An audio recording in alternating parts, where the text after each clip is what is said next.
Bakunzi bacu, nshuti mwese mudukurikira ku YouTube channel Paroisse Saint Vincent Paruti Gikondo, bakristo bavandimwe, nshuti z'Imana, Kristo Yezu akuzwe. Mutwemerere tubanze tubifurize amahoro, ibyishimo n'imigisha bituruka ku Mana, byose uko ibyiza byose muri uru rugendo rwa Diveni rutuganisha ku munsi mukuru w'ivuka ry'umukiza wacu n'umucunguzi w'ijuru n'isi. Muri kumwe na Joseph Mukiza hano Igikondo. Kuri iki cyumweru cya gatatu cya Diveni, umushumba wa Diocese ya Kabgayi nyiricyubahiro Ntivuguruzwa Balthazar yakoreye urugendo muri paruwasi ya Gikondo, aho yaje gusura no kuganira n'inshuti n'abakunzi b'ingoro ya Yezu Nyirimpuhwe mu Ruhango bari Gikondo ndetse n'ahandi muri Archdiocese ya Kigali. Nyuma yo kungurana ibitekerezo nabo ku ngamba n'ibikorwa byo kubaka ikibaya cy'amahoro mu Ruhango, umushumba wa Diocese ya Kabgayi akaba yifatanyije n'abakristo ba paruwasi ya Gikondo yitiriwe Mutagatifu Vincent Paruti abaturire igitambo cya misa. Nk'uko yabyibukije mu ntangiriro y'igitambo cya misa, bukaba bwari ubwa mbere agira muri paruwasi ya Gikondo kandi ahaturiye igitambo cya misa, cyane cyane nyuma y'aho aherewe inkoni y'ubushumba. Twifatanye rero nawe muri igitambo cya misa ya kane cy'icyumweru cya gatatu cya Diveni, icyumweru kizwi ku izina ry'icyumweru cy'ibyishimo, ibyishimo by'uko umukiza ari hafi kutuvukira. Iki gitambo cya misa kirusheho twunga n'Imana, kiduhuze n'abavandimwe bacu aho bari hose, kandi kitubera umwanya wo kongera gufatanya na Kiliziya yose kwitegura umukiza w'ijuru n'isi, twagura amarembo y'imitima yacu kandi dusiza ikitwa utununga turi imitima yacu. Mugire icyumweru cyiza, icyumweru cy'ibyishimo, ibyishimo bisabe mu miryango yanyu yose.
Akaba agiye kuduturira igitambo cy'Ukarisitiya. Umwanya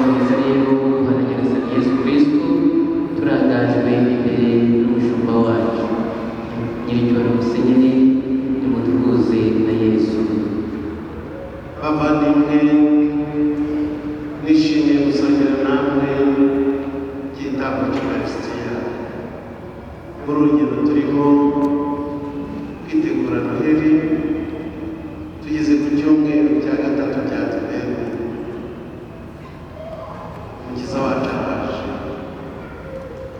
aje kudukiza, araje kugira ngo atuganizemo ubuntu bw'Imana, ubuntu bugeretse ku bundi. Araje kugira ngo adukingurire umutima we wuje impuhwe n'ineza. Ibyo ni byo dutera kwishima. Ijambo ry'Imana ry'uyu munsi riti nimwishime, nimwishimire Uhoraho, nimwishimire kuri Nyagasani, nimwishimire kuko Imana iri hagati muri twe, Imana ari Imana idukiza. Ibi byishimo rero ni mujye tubyakire tubanje kwicisha bugufi, twanga ibyaha byacu kugira urushaho kumva ijambo ry'Imana no gutura igitambo cy'Ukaristiya dutegeye umutima.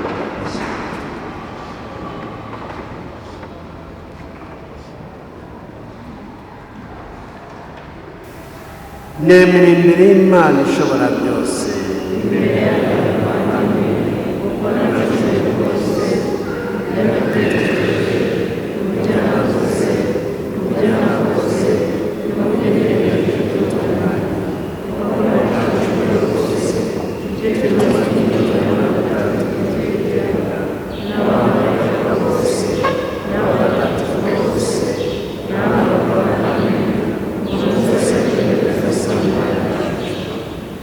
Imana ishobora byose nitubabarire, idukize ibyaha byacu, maze izatugeze mu bugingo bw'iteka.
itegereje guhimbaza umunsi mukuru w'ivuka rya Nyagasani.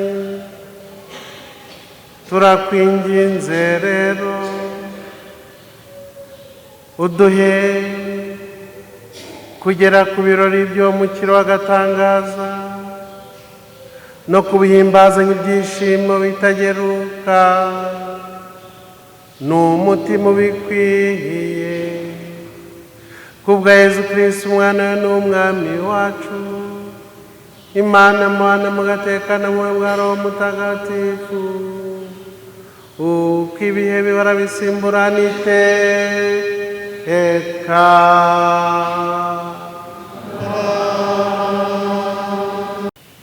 Isomo rya mbere, isomo ryo mu gitabo cy'umuhanuzi Sofoniya. Rangurura ijwi wishimye mwari w'i Siyoni, Isirayeli hanika uririmbe, ishime uhimbarwe mwari w'i Yerusalemu.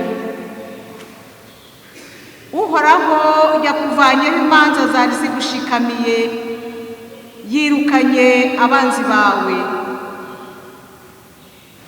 Umwami wa Isirayeli, Uhoraho ubwe akurimo rwagati, ntuzongera ukundi gutinya icyago. Ibiganza byawe nibireke gucika intege. Uhoraho Imana yawe akurimo rwagati, niwe ntwari ikiza. Iryo ni ijambo ry'Imana. Iminsi mikuru, iryo ni ijambo ry'Imana.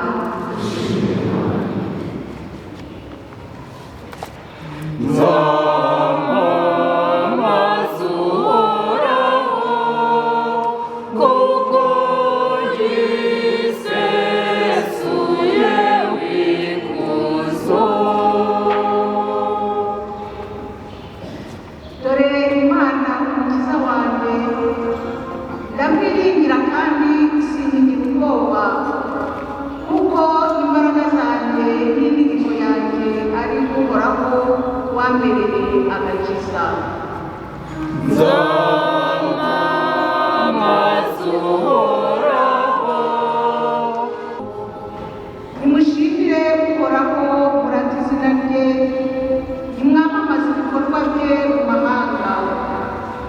Nimubisubiremo muti izina rye ni ikirangirire.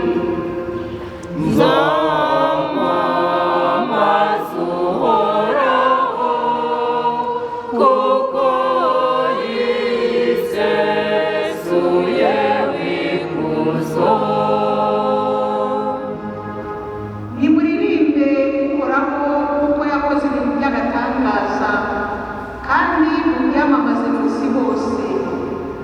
Rangurura ijwi uvuze impundu, wowe utuye i Siyoni, kuko Nyir'ubutagatifu wa Isirayeli utuye iwawe rwagati ari igihangange.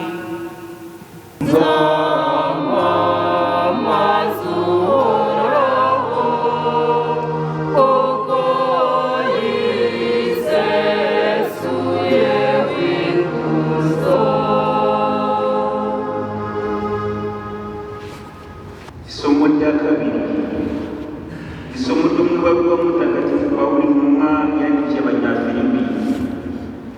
Bavandimwe, muhore kwishima muri Nyagasani, mbisubiyemo nimwishime. Ubugwaneza bwanyu bumenyekane ku bantu bose.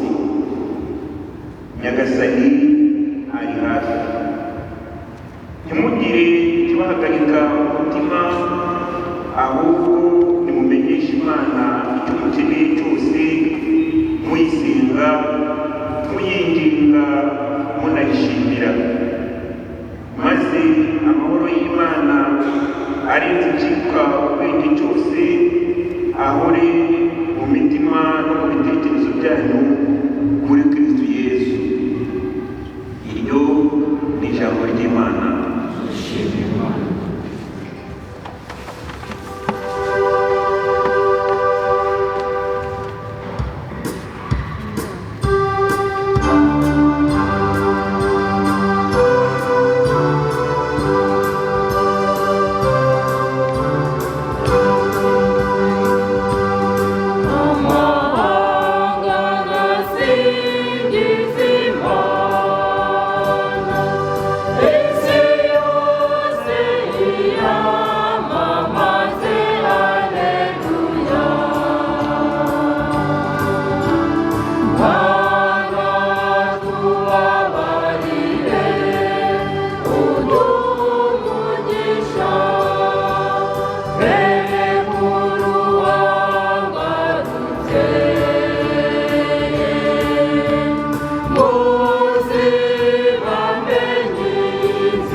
ati ntimugasoreshe ibirenze ibyategetswe.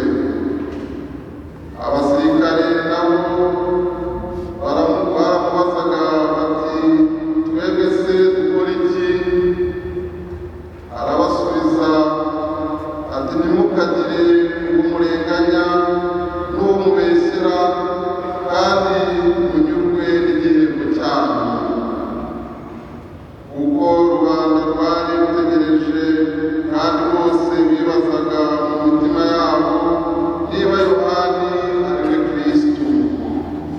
Yohani niko guterura abwira bose ati njyewe babatirisha amazi, ariko haje undi urusha ububasha, sinkwiriye ndetse no gupfundura udushumi tw'inkweto ze. We azabatiriza mu Roho Mutagatifu n'umuriro. Afite ibitabo mu ntoki kandi agiye gukura imbuga ye. Hanyuma azahunika ingano mu kigega cye, naho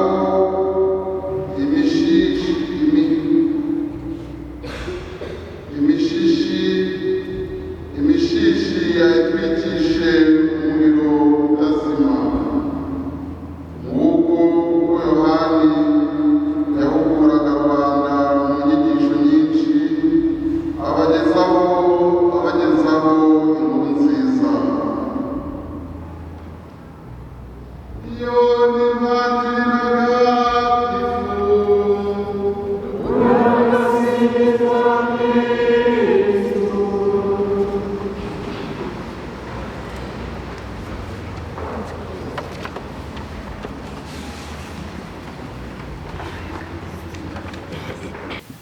bakristu bavandimwe, nishimiye kubasuhuza mu izina ry'umwami wacu Yezu Kristo. Indamutso y'abakristu, indamutso idutera ineza n'ibyishimo. Kristo Yezu akuzwe.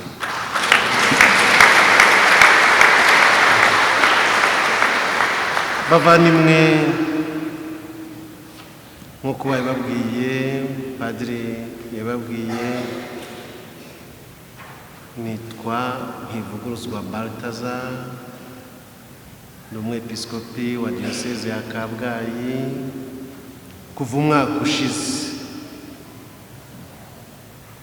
Murumva ko nkiri umujene mu bwepiskopi.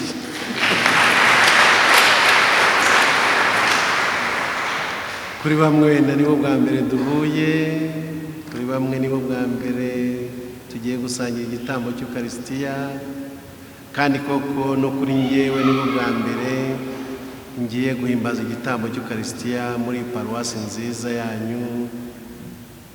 Nkaba rero nishimiye gusangira namwe uru rugendo rutuganisha ku byishimo bya Noheli. Nari naje koko no mu ruzinduko nje gusura inshuti z'urugo rwa Yezu Nyirimpuhwe mu Ruhango. Harimo bamwe twahuye turaganira, kandi mwese muri inshuti za Yezu Nyirimpuhwe, kuko Yezu Nyirimpuhwe niwe utugize, niwe utubeshejeho. Ni mu mpuhwe z'Imana twavutsemo nk'abakirisitu, ndetse n'iyobera rya Noheli twitegura guhimbaza ni iyobera rishinze imizi mu nyanja ngari y'impuhwe z'Imana. Ndabifuriza rero icyumweru cyiza mwese, icyumweru cya gatatu cya Diveni. Nk'uko mubizi, cyitwa icyumweru cy'ibyishimo. gaudete, mwishime. Mwumvise ukuntu ivanjiri yasoje ngo Yohani yahuguraga rubanda abagezaho inkuru nziza. Bavandimwe, hari inkuru nziza dutegereje ko yirangira ku isi hose. Inkuru nziza yo kuvuka k'umukiza wacu Yezu Kristo. Ni inkuru nziza itubwira ko Imana turi kumwe. Yezu Kristo ni Emmanuel, Imana turi kumwe. Iyo nkuru nziza rero nta kindi yabiba mu buzima bwacu no mu mutima wacu kitari ibyishimo. Intero ikurikira inkuru nziza, iyamamaza ry'inkuru nziza cyangwa ugutegereza kw'inkuru nziza nta yindi ni intero y'ibyishimo, ni akamu k'ibyishimo. Mwumvise mu isomo rya mbere ryo mu gitabo cy'umuhanuzi Sofoniya iyo ntero y'ibyishimo. Umuhanuzi ati rangurura ijwi wishimye mwari wa Siyoni. Israheli hanikuririmbe. Agakomeza ishime uhimbarwe mwari w'i Yerusalemu, witinya Siyoni. Kubera iki? Kuki Israheli igomba guhanika urwamo rw'ibyishimo? Kuki Siyoni igomba gutaraka no guhimbarwa? Kuko Uhoraho yakuvanyeho imanza zari zigushikamiye, yirukanye abanzi bawe. Uhoraho yagukijije, yagutabaye. Kuko Uhoraho ubwe akurimo rwagati, ntuzongere ukundi gutinya icyago.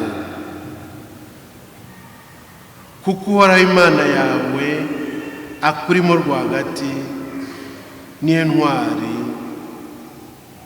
ikiza. Bavandimwe,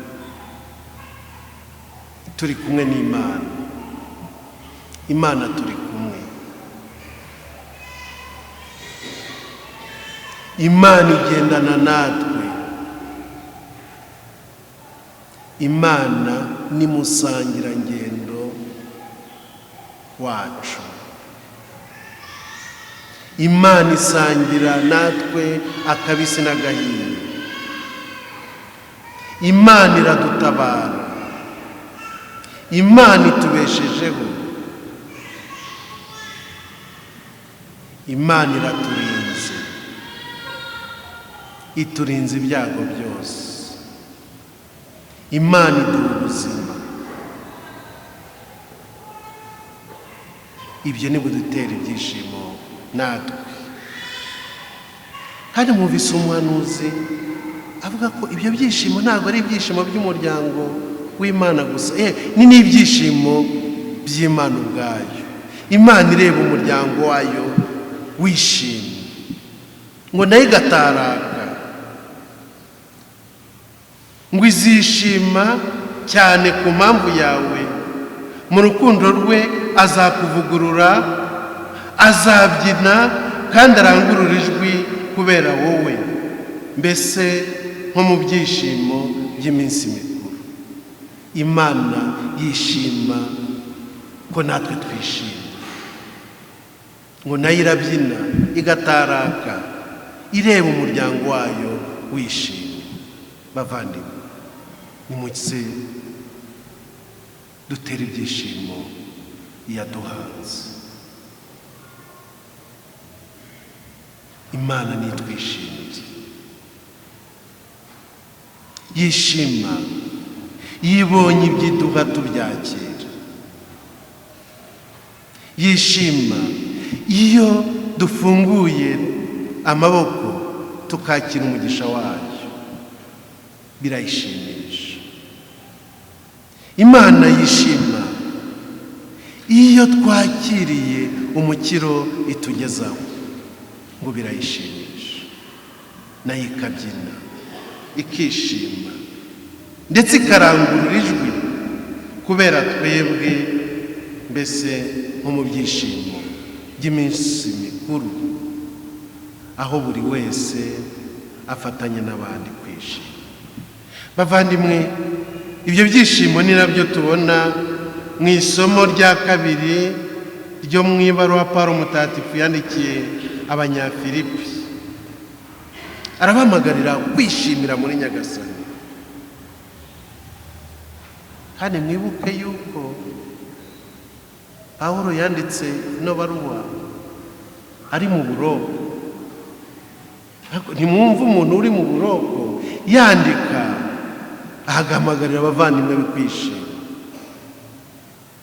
Kandi iyo ubona abyandika, iyo wumvise ikiri inyuma y'inyandiko, nawe yari yishimye. Nimwishimire muri Nyagasani. Abivuga inshuro ebyiri zose. Bavandimwe, muhore mwishimira muri Nyagasani, mwishima muri Nyagasani. Mbisubiyemo, nimwishime. Kandi ubugwaneza bwanyu nibumenyekane ku bantu bose. Ntimugire ikibagare ku mutima, nk'uko umuhanuzi Sofoniya nawe yabwiraga Siyoni, yabwiraga Yeruzalemu kudatinya. Pawulo Mutagatifu umenya hari yarabyanditse amaze no gusoma n'iryo jambo ry'Imana yo mu gitabo cy'umuhanuzi Sofoniya. Ntihagire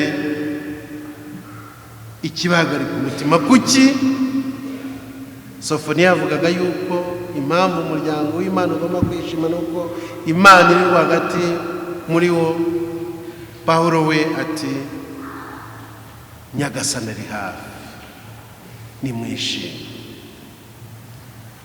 Bavandimwe, ibyo ni ibyishimo bya Noheli. Ibyishimo, iyobera rya Noheli ririmo kudusogongeza. Ibyishimo byo kuvuka k'umukiza wacu Yesu Kristo. Ibyishimo by'uko umukiza wacu aje kudukiza. Ibyishimo by'uko turi kumwe n'urukundo rw'Imana muri Yesu Kristo. Kandi nk'uko Pawulo Mutagatifu yabivuze, nta kintu na kimwe, nta kiremwa na kimwe gishobora kudutandukanya n'urukundo Imana idukunda muri Yesu Kristo.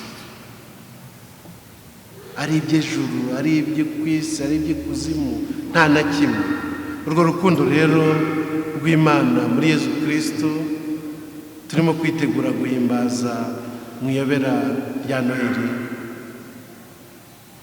niriduhe kwishima, kwakira ibyo byishimo, ibyishimo by'umukristo, ibyishimo atari bya byishimo by'isi, ndetse ibyishimo isi idashobora no kutwaka, ibyishimo by'abamaritiri bakomeza kugira n'igihe barimo gutotezwa cyangwa kwicwa cyangwa gutwikwa, ibyishimo by'aba basore batatu batwitse ariko bagakomeza bakaririmbira Imana bishimye, bya byishimo by'abavandimwe bacu b'amaritiri b'i Bugande mu nkingi y'umuriro, bituma bakomeza kuririmba Imana. Bya byishimo by'umukristo bikomeza kumuranga, bikomeza kumuherekeza, niyo yaba yikoreye imisaraba itavugwa, bya byishimo by'umurwayi uryamye ku gasambi mu bubabare bwinshi, ariko akumva ari kumwe n'Imana, ikumva ko Imana itamutereranye, wajya kumusura aho kugira ngo umukomeze akaba ariho gukomeza, bya byishimo by'umukene wenda wabuze ifunguro ry'umunsi, ariko agakomeza kwizera, kandi yabona na dukeya akadusangira n'abandi. Ibyishimo bikomoka ku mutima udukunda w'Imana, umutima udukunda wa Yesu Kristo, kandi tuzi ko twemera ko ibyo byishimo isi idashobora no kubitwara. Bavandimwe, ibyo byishimo rero namwe ndabibifuriza. Mugire ibyishimo muri Nyagasani, mugire ibyishimo muri Yesu Kristo, mukomere ku Mana, mukomere ku kwemera, ntihazagire ikintu na kimwe kibabuza ibyishimo bivubuka mu mutima udukunda wa Yesu Kristo. Ivanjiri rero ikatubwira iti, ikatubaza iti, nako igatuma twibaza tuti dukora iki rero, dukora iki? Ibyo byishimo tuzabyakira dute ubundi? Tuzabisangiza abavandimwe gute? Dukora iki? Mwumvise Yohani Batista ategurira rubanda kwakira umukiza, ngo rubanda rukamugana, inteko nyamwinshi ikamugana. Dukora iki mwigisha? Dukora iki? Ufite amakanzu abiri agabane n'utayafite, n'ufite icyo kurya nawe agenza atyo. Bavandimwe, ibyishimo no gusangira, ntawishima wenyine, ibyishimo birasangira. Ibyishimo kandi bivubuka mu gusangira no mu gufasha umuvandimwe wacu. Abasoresha nabo bakamwegera bati dukora iki? Nawe akabasubiza, buri cyiciro akagisubiza.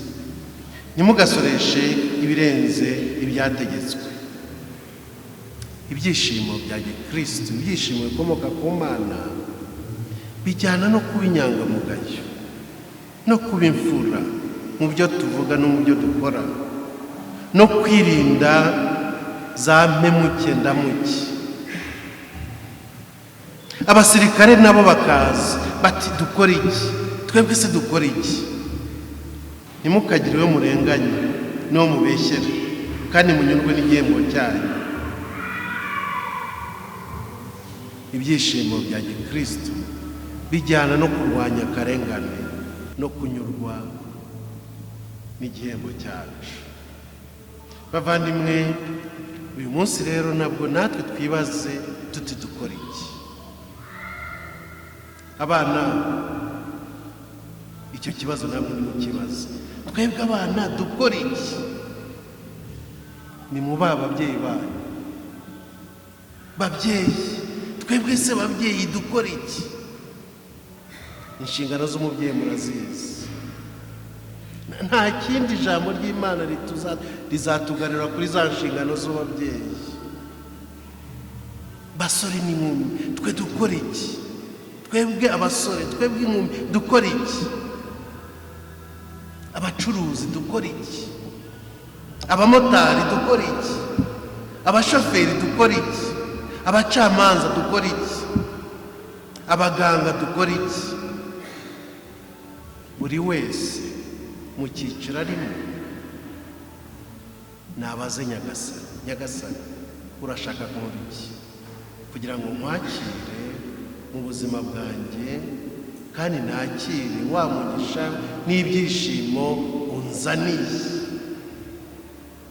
Roho Mutagatifu atumurikire, aduhe koko igisubizo gikwiye kijyanye n'icyo dukeneye kandi n'icyo Nyagasani adukeneyeho, kugira ngo koko twitegure neza ihimbaza ry'ivuka ry'umukiza wacu Yezu Kristo, kandi kugira ngo duhore dufunguye amarembo y'ubuzima bwacu, kugira ngo atubuganizemo umukiro atuzaniye. Bavandimwe mwese, Imana ibahe umugisha.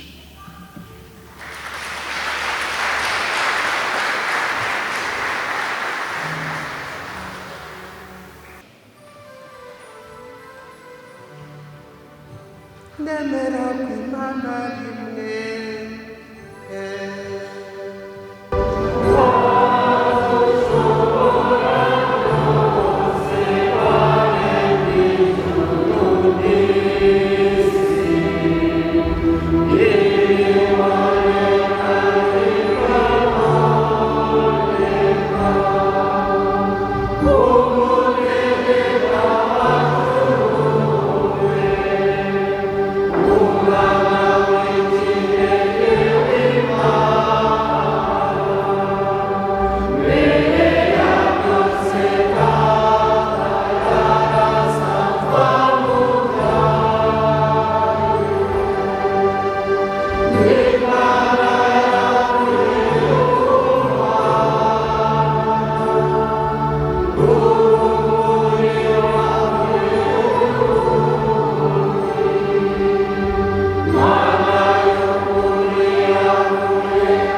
bavandimwe iki ni igihe cyo kwisabira dukurikize inama nziza pawulo ntumwa yatugiriye ibyo dukeneye byose tujye tubimenyesha imana twisenga kandi tuyinginga.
Dusabe. Mana yacu utwiteho twese abana bawe bari mu rugendo kuri iyi si, uko tugenda tukugana ujye wumva ibyo tugusaba byose, kubwa Yesu Kristo umwami wacu.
bavandimwe nimusabe kugira ngo igitambo cyanjye nacyo cyanyu kinyura Imana Data ushobora byose.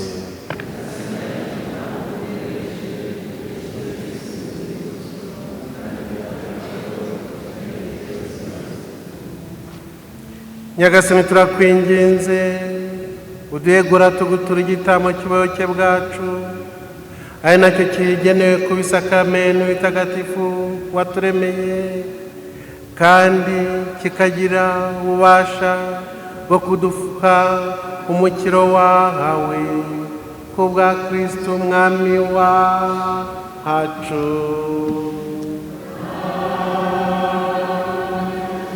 Nyagasani Yezu nabane na hamwe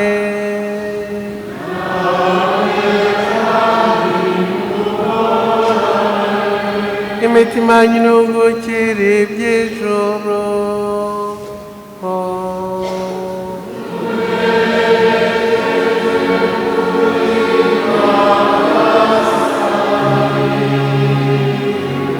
Dushimire Nyagasani Imana yacu.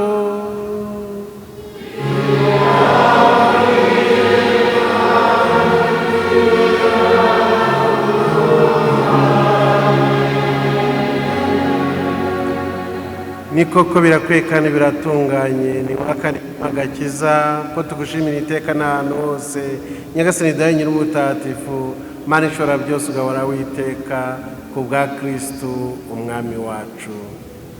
Igihe aje ubwa mbere yiyoroheje muri kamere muntu yemeye kugira iye, yujuje atyo wa mugambi wa kera na kare wo kuzatwereza umucunguzi maze atwugurira inzira y'umukiro w'iteka, kugira ngo igihe azaza ubwa kabiri yisesuye ikuzo noneho tuzagororerwe ku mugaragaro ibyiza twasezeranyijwe tukaba tubitegereje ubutarambirwa. Nicyo bituma twifatanya n'abamarayika n'ingabo zo mu ijuru tukaririmba igisingizo cy'ikuzo ryawe tuvuga ubudahwema tuti:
koko rinyi n'ubutagatifu Nyagasani ukaba n'isoko ubutungane bwose. None uteraniye imbere yawe twifatanije na kiliziya yose kuri uwo munsi w'intangiriro y'icyumweru kugira ngo duhimbaze wa munsi muhire Kristo azutse akava mu bapfuye maze ukamukuza umwicaza iburyo bwawe. None rero mubyeyi wacu turagusaba tumwisunze gusakaza kuri amaturo maze uyatagatifuze kugira ngo ahinduke atubere umubiri n'amaraso Yezu Kristo umwami wacu. igerage kubazwa n'upfa ku bushake bwe yafashe umugati arashimira arawumanyura nukoreza abigishwa be avuga ati nimwakire maze muryo mwese iki ngiki koko n'umubiri wanjye ugiye kubatangirwa.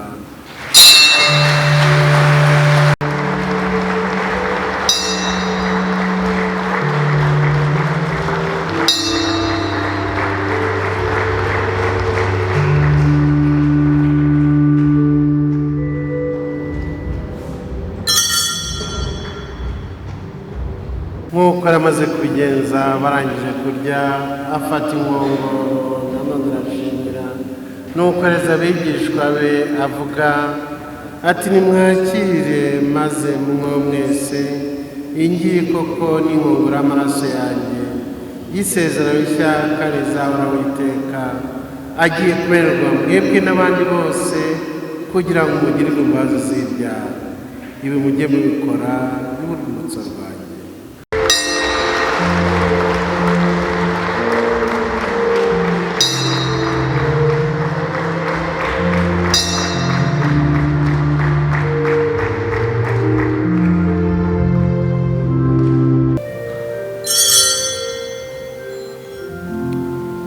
Mucunguzi wacu usengezwa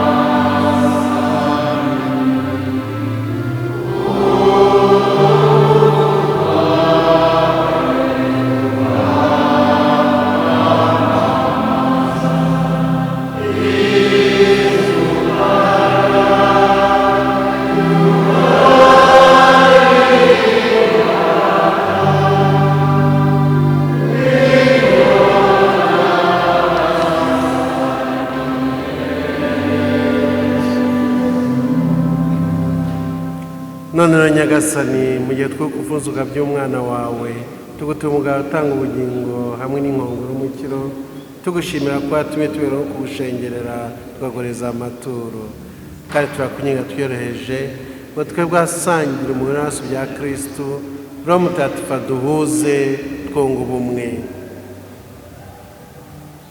Nyagasani w'ikikiriza yawe yogeye ku isi hose maze uyobore ijya mbere mu rukundo hamwe na Papa wacu Francisco n'umwepiskopi wacu Antoni Karidinali Kambanda n'abatorewe umurimo wa Ritare bose. Nyagasani akira isengesho rya Steriya Nkundabashaka ugushimira ibyiza byose wamukoreye n'umuryango we akaba anasabira roho ziri muri Purugatori.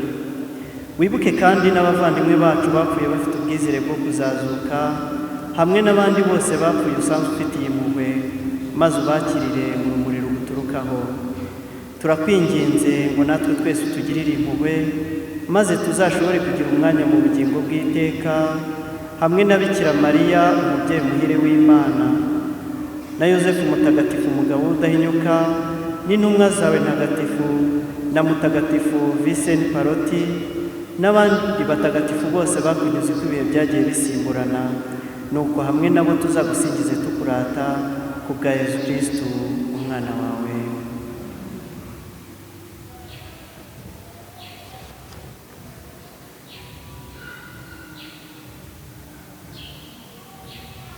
Dawe Mana ishobora byose icyubahiro cyose n'ikuzo ryose ubishyikirizwa na Kristo ukabihabwa hamwe nawe ukabiherwa muri we mu bumwe bwa Roho Mutagatifu uko ibihe bihora bisimburana iteka.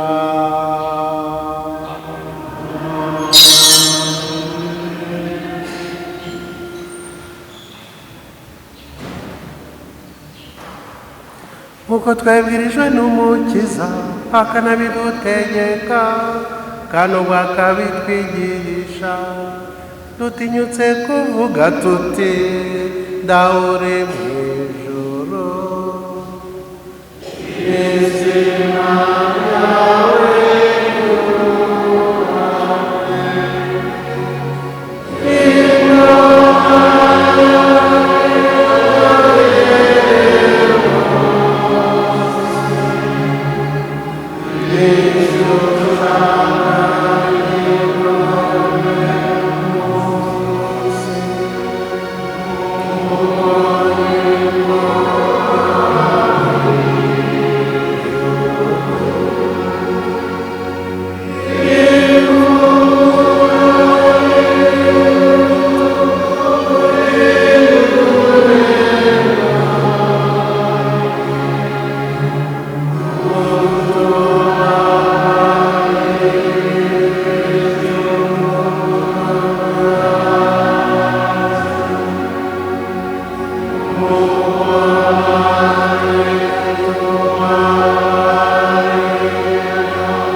Nyagasani turakwinginze udukize ibyago byose, ibihe turimo bisakazemo amahoro, impuhwe zawe ziturengere, zidukize icyaha cyose, ziturinde n'amakuba yose, mu gihe tugitegereje ya mizero mahire no kuza kumukiza kwacu Yesu Kristo.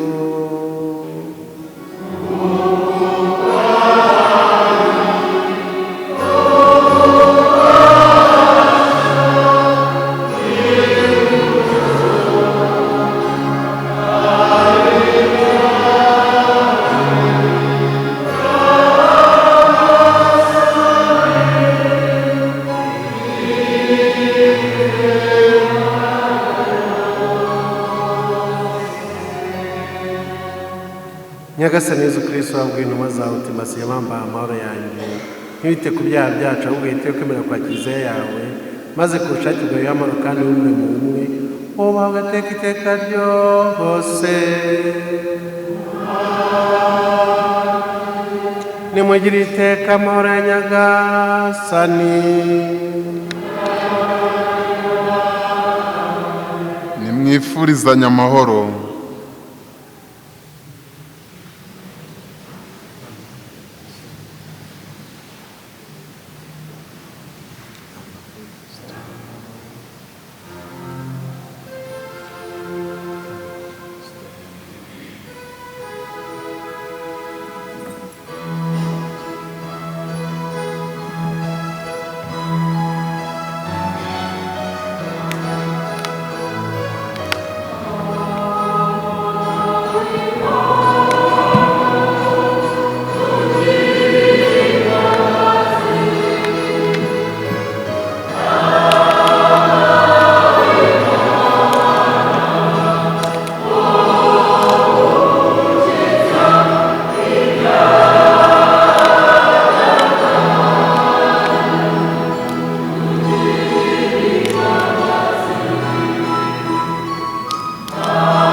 hahirwa abatumiwe ku meza ya nyagasani.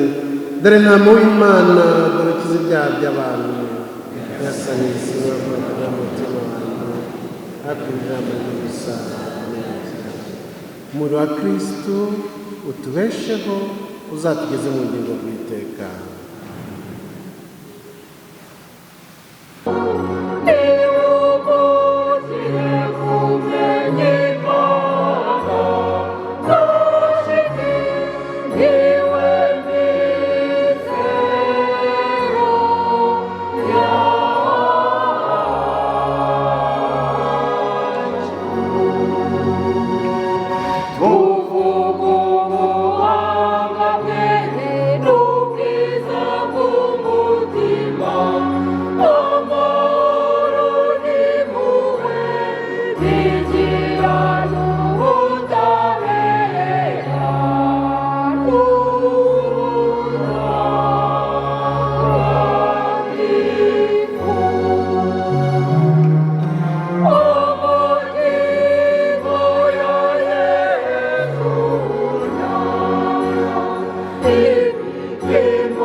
Imbuto z'ubutabera zibika mu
umucunguzi wawe usinzira iteka mu mutagatifu wawe.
Kristo Yesu akuzwe. Nk'uko babinsabye ngiye kubereka abashyitsi twagendanye. Mbere na mbere ndabereka nyiricyubahiro Musenyeri Baritazari Ntivuguruzwa, umushumba wa diyoseze ya Kabgayi, waje aturangaje imbere.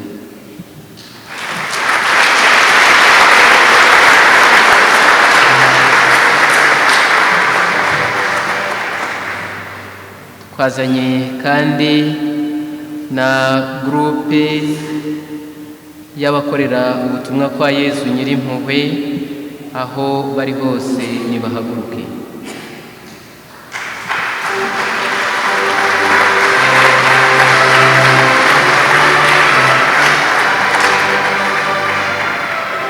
Yego, twaje rero tuje gusura inshuti z'ingoro ya Yezu Nyirimpuhwe mu Ruhango, bakaba ari n'abaterankunga bayo baturutse mu maparuwasi atandukanye ya Kigali.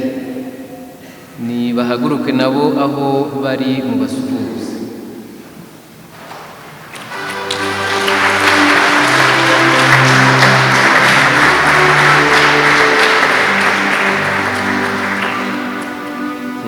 Ndumva abandi turi kumwe nabazanye n'umwepiskopi wacu, hari Padiri Jean de Dieu, sekreteri wa diyoseze, nawe yahaguruka mukamusuhuza.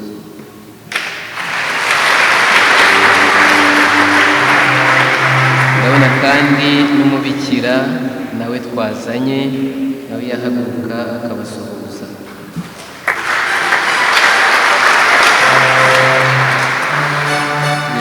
Ngifite ijambo rero, mureke nshimire mbere na mbere umwepiskopi wacu wemeye kwigomwa uyu munsi akaza gusura abaterankunga b'ingoro ya Yezu Nyirimpuhwe hano i Kigali. Nyiricyubahiro Musenyeri, turabashimiye.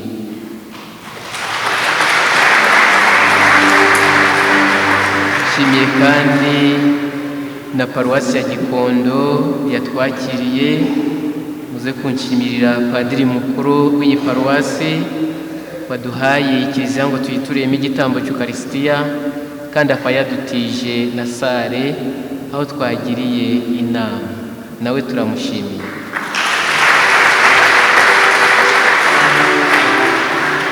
Dushimiye kandi n'abaterankunga b'ingoro bigomwe gahunda nyinshi zo muri wikendi bakaza uyu munsi.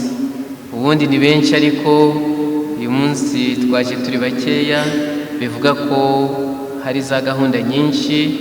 Mwebwe rero mwigomwe, turabashimiye kandi Nyagasani abahe umugisha.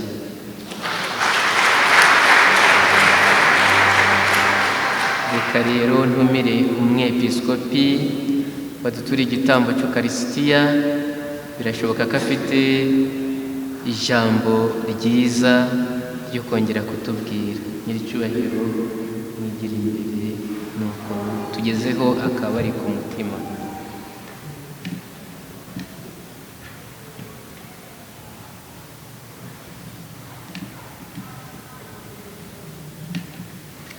Padiri Jean Marie arakoze, nta rindi jambo mfite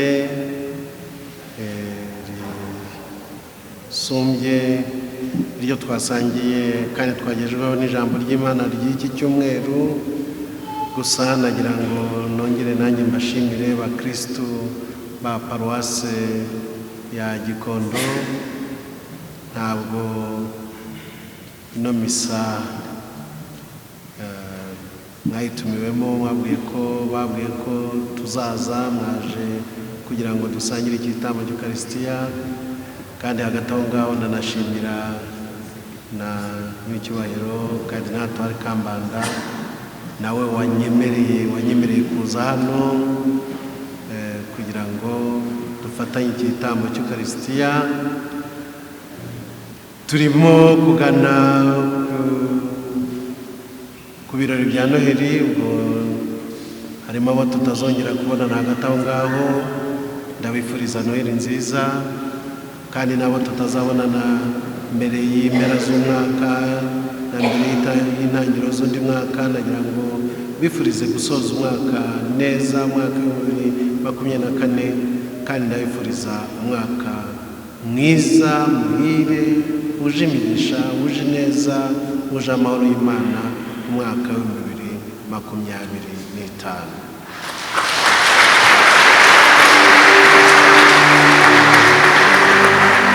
Ahasigaye muhaguruke twakira umugisha w'Imana. Nyagasani Yezu n'abane na hamwe.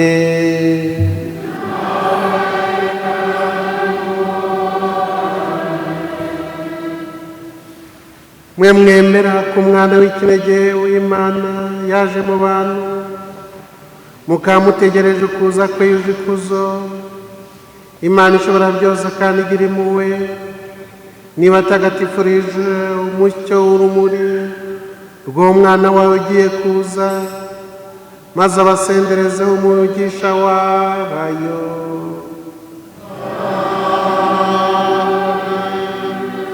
Muri uru rugendo mukirimo ku isi, nibagira indatsimburwa mu kwemera, ibaye gushimishwa n'ukwizera mwifitemo no kuba ingirakamaro mu bitewe n'urukundo.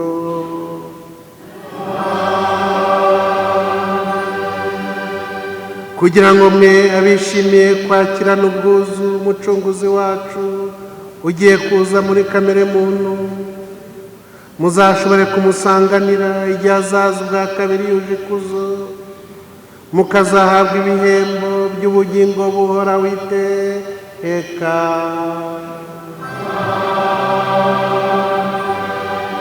Ushobora byose n'abaha umugisha, Imana Data na Mwana na Roho Mutagatifu.